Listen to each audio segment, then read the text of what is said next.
Female, उस वक्त क्या गो थ्रू होता था और क्या सोचते थे आप कि वेस्टीज में आने के बाद क्या करूँगा, और एज अ फीमेल के लिए एक message. So much sir. Good morning everyone.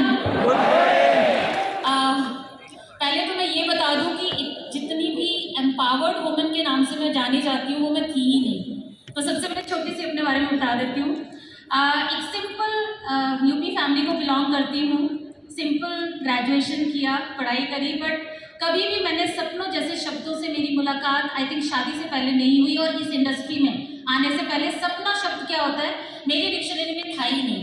तो मैं जो हूँ ये सिर्फ और सिर्फ इस सिस्टम की बदौलत है, नेटवर्क मार्केटिंग इंडस्ट्री और ऑफ कोर्स वेस्टीज। सिर्फ इसकी वजह है कि मैं यहाँ आज आपके सामने खड़ी हूँ। वुमेन एम्पावरमेंट के ऊपर बहुत काम करती हूँ, इसलिए मैं सभी वुमेन को आज ये मैसेज ज़रूर देना चाहूँगी कि बीइंग अ वुमेन सबसे पहले कुछ चीज़ें, 3-4 चीज़ें अगर हम बांध लें अपने साथ में, तो वेस्टीज के अंदर आपको कामयाब होने से कोई नहीं रोक सकता। आपको पता है world wide 83% women network marketing के अंदर इन्वॉल्व है। World wide I am talking about. And basically देखा जाए तो नेटवर्क मार्केटिंग का जो कॉन्सेप्ट है वो हम सब के लिए बड़ा क्या बोलेंगे, हमसे कोरिलेट करता है। कुछ कैरेक्टर्स हमारी बहुत ज़्यादा हमको यहाँ पर काम करने के लिए बहुत सपोर्ट करती है, जैसे हमारा केयरिंग नेचर, टॉकेटिव नेचर, बहुत ज़्यादा हमें इस बात को सुनने को मिलता है, बहुत बातें करती हैं औरतें।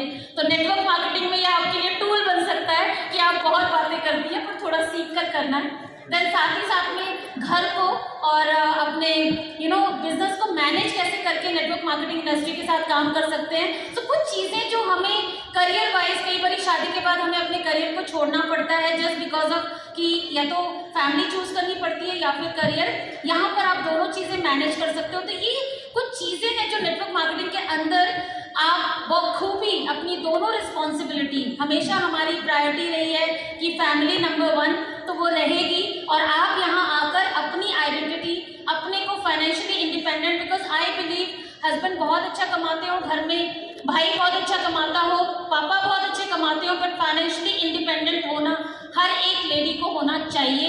बिकॉज इमरजेंसी, मुझे नहीं पता, इमरजेंसी शब्द हम लोगों की लाइफ में हमेशा हम बैकअप लेके चलते हैं। घर में अगर बिजली नहीं है तो हम इन्वर्टर रखते हैं। सो लाइफ में कभी भी कोई भी अनसर्टेनिटी हो जाए उसके लिए हर एक लेडी को तैयार रहना चाहिए। और इसीलिए मानना है, वाली सर जैसा कहते हैं कि वुमेन को फाइनेंशियली इंडिपेंडेंट होना बहुत बहुत ज़रूरी है। और ये चॉइस नहीं है, अभी ज़रूरत है, क्योंकि जिस हिसाब से खर्चे बढ़ते जा रहे हैं, जिस हिसाब से हमें बच्चों को द बेस्ट देना है, उसमें दोनों का काम करना बहुत ज़रूरी है। तो मैं हमेशा यही कहती हूँ कि वुमेन, आप सबके पास एक बेस्ट अपॉर्चुनिटी है वेस्टीज, जिसके अंदर आप काम करके आप अपनी आइडेंटिटी स्टैब्लिश करती हैं, साथ ही साथ फाइनेंशियली इंडिपेंडेंट हो जाती हैं। तो और मैं बहुत शाय नेचर की, मुझे नहीं लगता था कि मैं नेटवर्क मार्केटिंग के लिए बनी हूँ।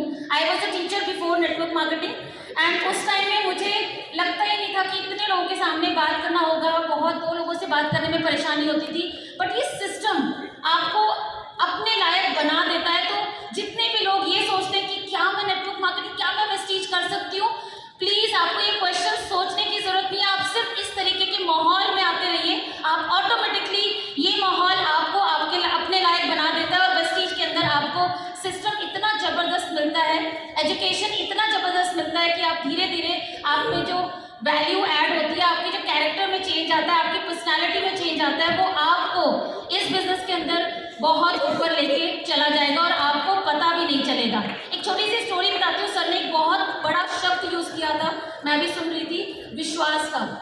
ये विश्वास आपको बहुत आगे तभी ले जाएगा जब आप इस पे विश्वास करेंगे। एक बार एक नदी होती है, उसके साथ में एक पेड़ होता है, उसमें एक बंदरिया होते हैं। एक भविष्यवाणी होती है फटाफट कि भाई जल्दी से जो इस नदी में कूदेगा वो राजकुमार या राजकुमारी बन जाएगा। तो बंदरिया आप देखती है ना, ताव फट से नदी में कूद जाती है। औरतें इंटेलिजेंट होती है ना, तो वो कूद जाती है फट से, और जब कूदती है तो वो तो प्रिंसेस बन जाती है, और वो जो बंदर होता है वो ऊपर रहता है। तो वो डुबकी लगा के जब निकलती है तो कहती है, अरे तुम क्यों लटके हुए हो? तो बोला, भाई देखो ऐसे थोड़ी विश्वास कर लूंगा, एकदम भविष्यवाणी हुई और तुम कूद पड़ी। तो बोली, सुनो मैं क्यों कूदी, क्योंकि भविष्यवाणी में ये बोला था कि मैं राजकुमारी या हम राजकुमार, तुम राजकुमार बन जाओगे। अगर नहीं भी बनते तो बंदर तो थे ही ना, बंदर तो थे ही